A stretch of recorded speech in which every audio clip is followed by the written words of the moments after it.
នោះថៃកំពុងតែឆ្លេឆ្លាពេញសភាព្រោះគ្មានទឹកនិងបង្គន់ប្រើមិនបានក្រោយការបាក់ស្រុតរណ្ដៅមុខពេទ្យវ៉ាជីរ៉ាស្វាគមន៍ប្រិយមិត្តជាទីមេត្រីយើងវិលមកជួបគ្នាសាជាថ្មីជាមួយនឹងអត្ថបទព័ត៌មានអន្តរជាតិ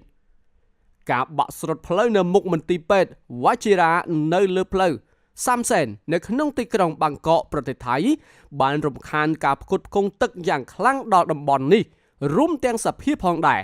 ឧបទ្ទវហេតុនេះទំនងជាបង្កឡើងដោយសារការសាងសង់ផ្លូវក្រោមដីនិងភ្លៀងមូសុងខ្លាំងបណ្ដាលឲ្យបណ្ដាញទឹកបានផ្ទុះហើយបានធ្វើឲ្យអគារសភានៅក្បែរនោះមិនមានទឹកនិងបង្គន់អនាម័យប្រើប្រាស់មិនបានរណ្ដៅជម្រៅ50ម៉ែត្រដែលលេចរូបរាងមុខពេទ្យវ៉ាជីរ៉ាកាលពីថ្ងៃពុធទី24ខែកញ្ញាបានកើតឡើងត្រង់ចំណុចផ្លូវរថភ្លើងក្រោមដីភូផលឡាញបណ្ដាលឲ្យផ្លូវរលំ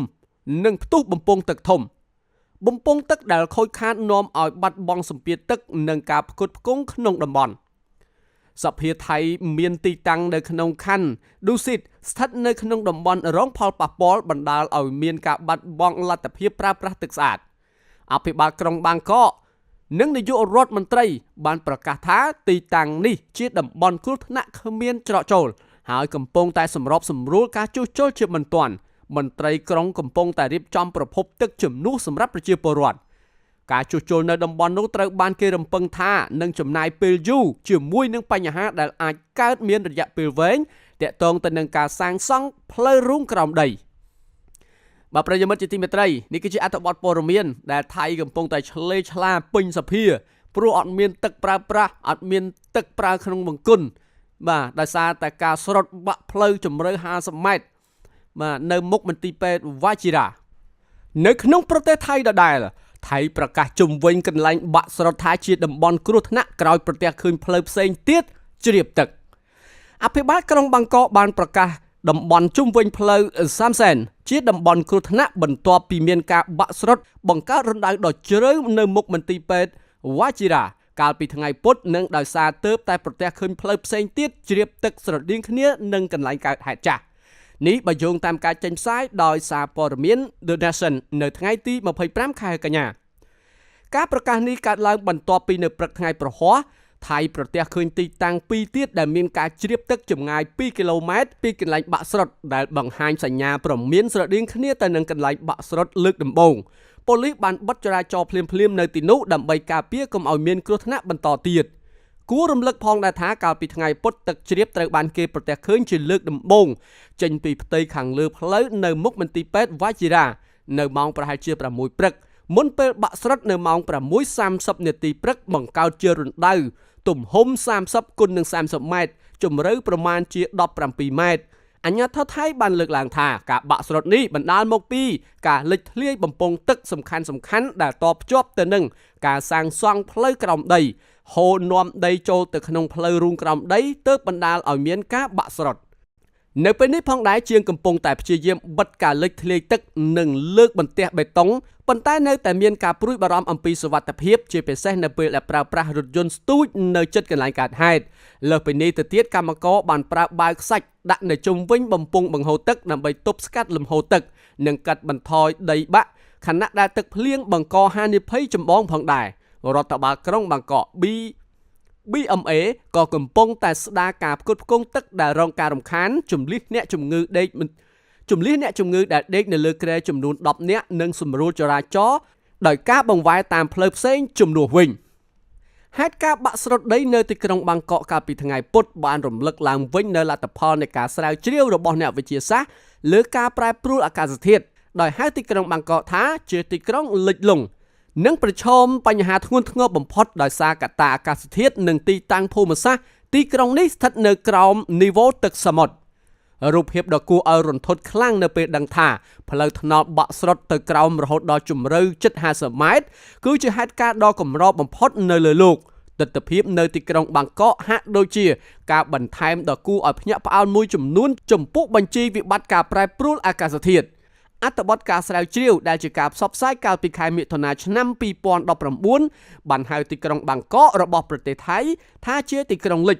ដោយសារតែកត្តាអាកាសធាតុប្រែប្រួលនឹងធ្វើឲ្យទីក្រុងនេះជួបស្ថានភាពកាន់តែអាក្រក់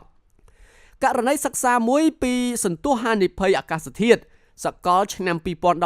2017ដោយអង្គការក្រៅរដ្ឋាភិបាលបានពិនិត្យមើលស្ថានភាពរបស់ទីក្រុងបាងកកដោយសន្មតថាសីតុណ្ហភាពនឹងកើនឡើង4 អង្សាសេនាពេលអនាគតនៅក្រោមសេណារីយ៉ូទីក្រុងបាងកកនឹងជួបប្រទះទឹកជំនន់យ៉ាងធ្ងន់ធ្ងរហើយប្រហែលជា 40% នៃទីក្រុងនេះនឹងជន់លិចដោយព្រឹត្តិការណ៍ភ្លៀងធ្លាក់ខ្លាំងនិងការកើនឡើងកម្រិតទឹកសមុទ្រដល់ទៅ15 សង់ទីម៉ែត្រនៅឆ្នាំ2030បើក្រឡេកទៅមើលកាន់តែវែងឆ្ងាយទៅទៀតការសិក្សាបានបង្ហាញអំពីការជន់លិចរហូតដល់ទៅ 70% នៃទីក្រុងបាងកកដោយកម្ពស់ទឹកសមុទ្រកើនឡើង SLR គឺដល់ទៅ88 សង់ទីម៉ែត្របើតាមការព្យាករណ៍ដល់ឆ្នាំ2080ការផ្សព្វផ្សាយដោយគេហទំព័រ www.preventionweb.net នៅក្នុងប្រទេសថៃឥទ្ធិពលនៃការប្រែប្រួលអាកាសធាតុត្រូវបានគេមានអារម្មណ៍ថានៅក្នុងដីតាមបណ្ដោយទន្លេនិងដីសណ្ដដែលភាគច្រើននៅក្នុងតំបន់ទន្លេចៅប្រយ៉ាហើយទីក្រុងបាងកកគឺងាយរងគ្រោះដោយសារតែទីក្រុងនៃប្រឡាយនេះដែលហៅថា Wannai of Asia គឺនៅពីលើនីវ៉ូទឹកសមុទ្រនិងតិចតួចណាស់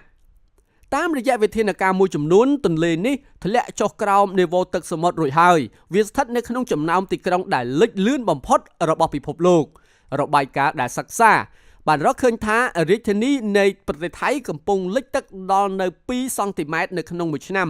ដោយគម្រាមកំហែងដល់ទីក្រុងនេះដែលមានប្រជាជន11 លាននាក់នៅក្នុងឆ្នាំ2023ទន្លេចៅប្រយ៉ាបានក្លាយទៅជាទឹកជំនន់ជាទៀងទាត់ដែលធ្ងន់ធ្ងរបំផុតនៅក្នុងឆ្នាំ2011នៅពេលដែលភ្លៀងខ្លាំងបានធ្វើឲ្យទឹកនៅភាគខាងជើងហូរហៀរនិងលិចទីក្រុងបាងកកអស់រយៈពេលជាច្រើនខែ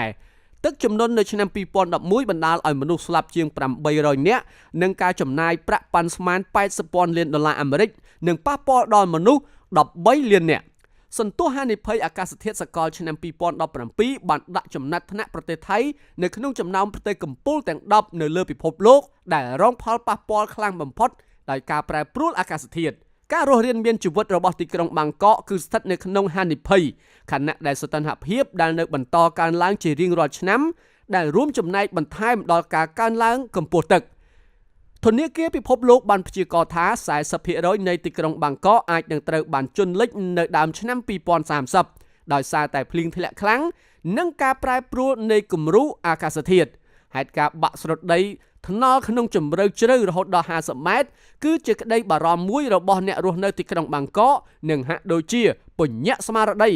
ដឹងអំពីការសិក្សារបស់អ្នកវិទ្យាសាស្ត្រដែលមើលឃើញអនាគតទីក្រុងបាងកកដែលស្ថិតនៅក្នុងភាពហានិភ័យ